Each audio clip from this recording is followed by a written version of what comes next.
ក៏អត់មានជាបណ្ដាហើយហើយខ្ញុំជំរាបតយើងមានទឹកប្រសាទទៅតែ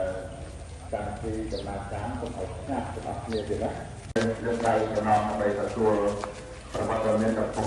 សម្រាប់ព្រះអង្គម្ចាស់និមន្តមកដល់វត្តចាស់ទៅដល់កន្លែងសូមយើងខ្ញុំពុទ្ធបរិស័ទលើកដៃប្រណម្យដើម្បីទទួលនៅបដិសណ្ឋារកិច្ចប្រវត្តិមានតែពុះសម្រាប់ព្រះអង្គម្ចាស់ជាណាស់ដើម្បីទៅដល់ត